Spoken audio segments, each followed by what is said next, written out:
Bienvenue, tu es à l'écoute d'un nouvel épisode d'Installe-toi, le podcast qui t'aide à te détendre, lâcher prise et te découvrir.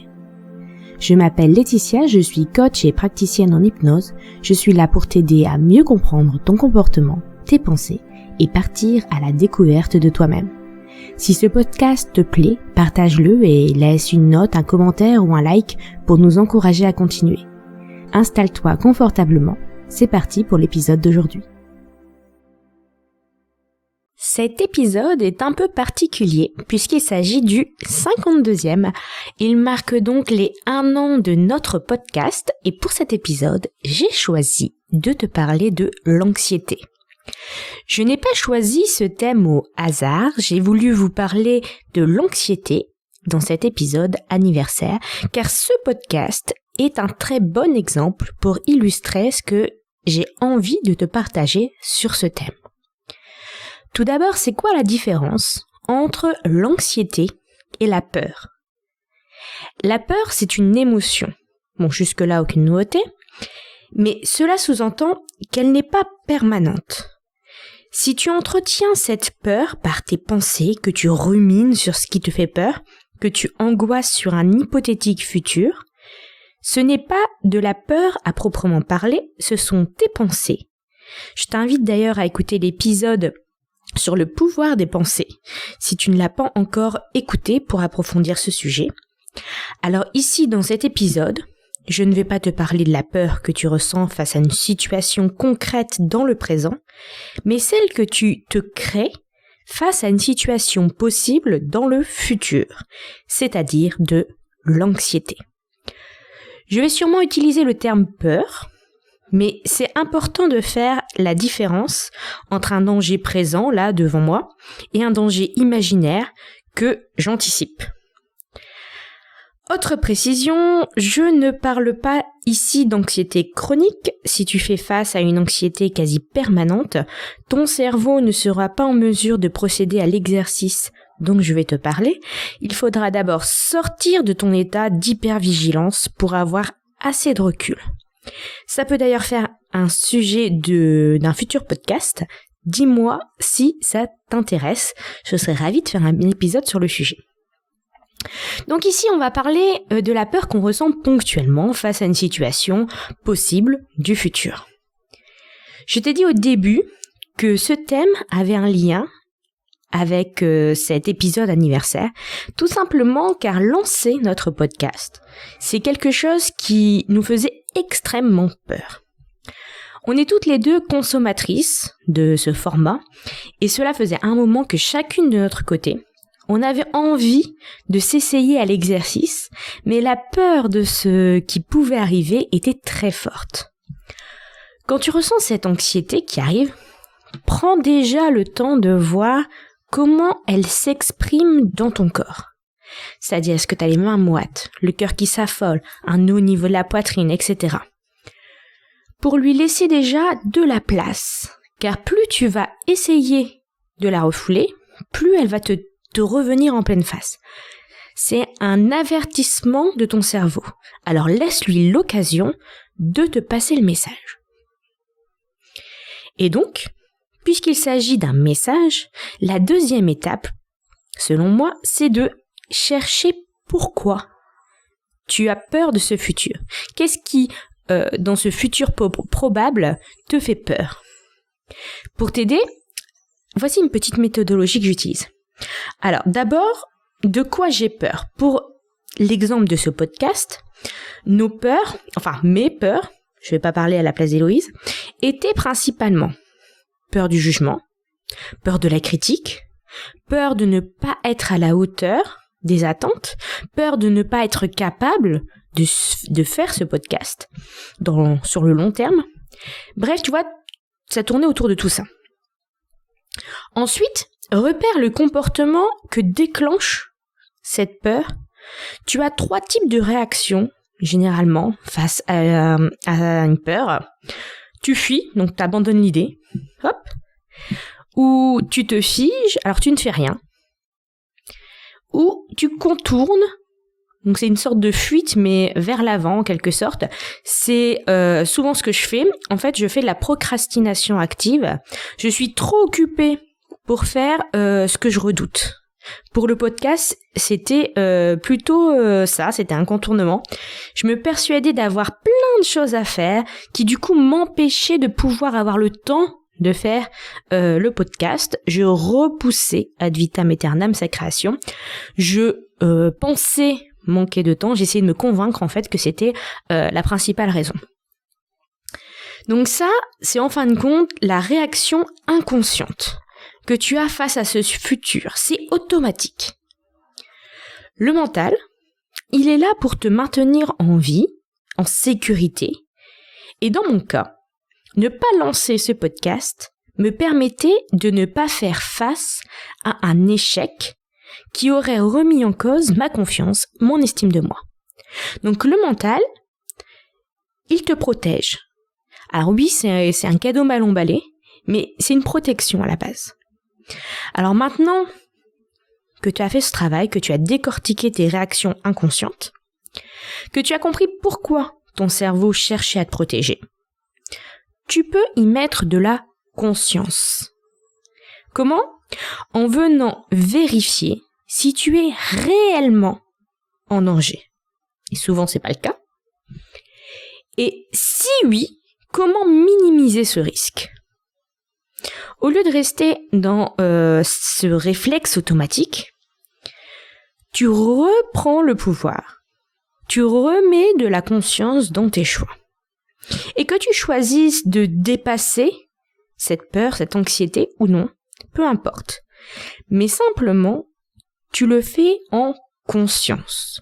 Toujours dans cette optique de sortir de ce mode de robot automatique. Alors dans mon cas, j'ai repris les arguments de mon mental et je me suis mise dans le rôle de la partie adverse, un peu comme dans un procès. Je vais reprendre avec toi quelques arguments pour que tu puisses t'approprier le truc, que ça soit plus parlant pour toi. Alors l'un des arguments était la peur du jugement, de la critique. C'est vrai que quand je fais un épisode, je m'expose et donc je peux être critiqué. Ça, c'est un fait. Mais je le fais déjà sur les réseaux sociaux notamment, où je risque encore plus de faire face à des critiques que sur un podcast. D'autant que la visibilité du podcast ne va pas se faire du jour au lendemain. Donc finalement, ce risque est quand même vachement faible. D'ailleurs, pour nous aider à avoir un peu plus de visibilité, n'hésite pas à partager, à en parler autour de toi, à partager en story le podcast, etc. Ça nous permet de diffuser notre podcast et d'avoir de plus en plus de vues. Donc voilà. Donc, ce risque était quand même vachement faible. En fait, ça va pas augmenter le niveau de risque par rapport au niveau où je suis actuellement. Enfin, où j'étais actuellement.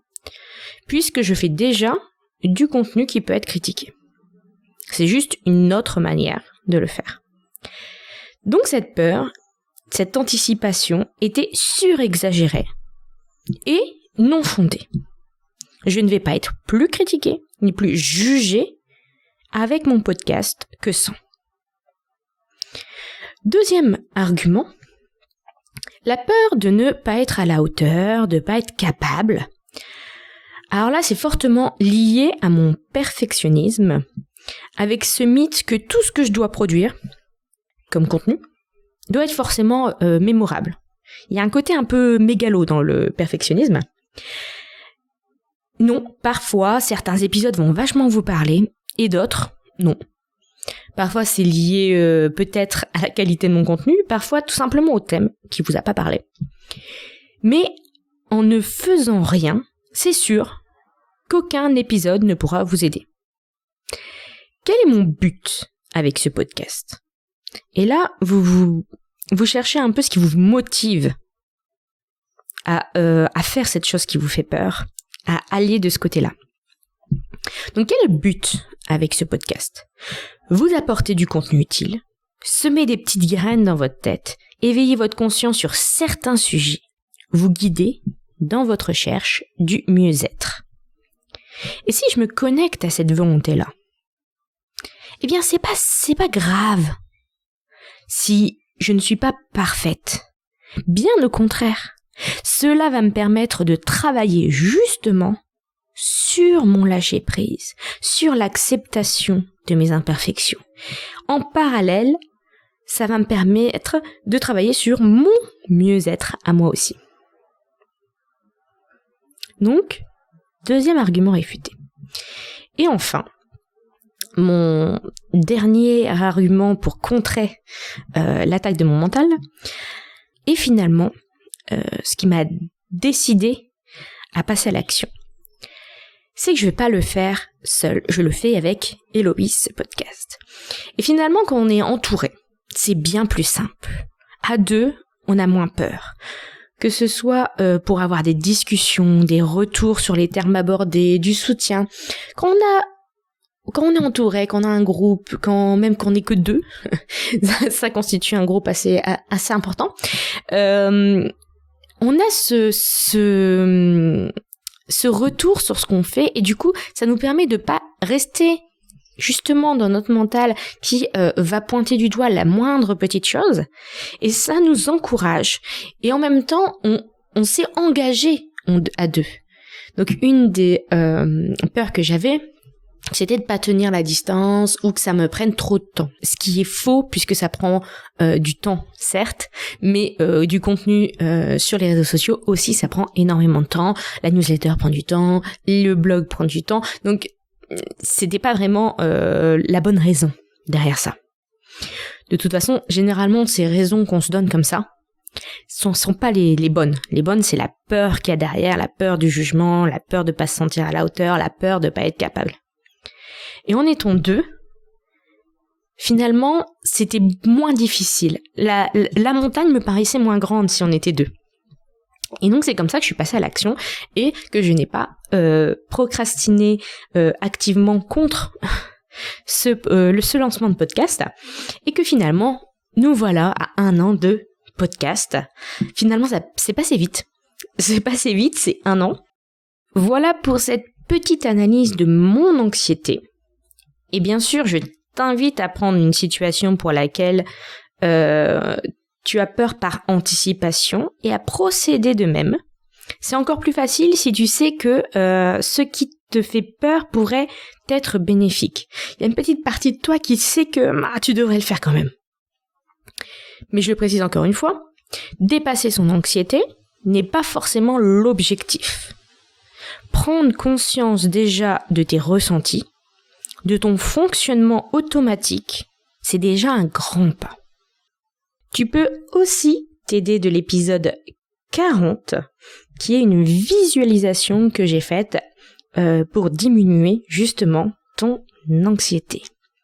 Tu peux venir me faire part de tes réflexions sur le sujet comme d'habitude. Tu peux même me taguer en story @laetitia.blasquez.coach pour me montrer que tu travailles sur ton anxiété, que tu lui fais face. Ça fait toujours plaisir de voir que ce contenu vous est utile et ça permet aussi de le diffuser. Je te souhaite une bonne journée ou bonne nuit selon quand est-ce que tu m'écoutes et je te dis à bientôt.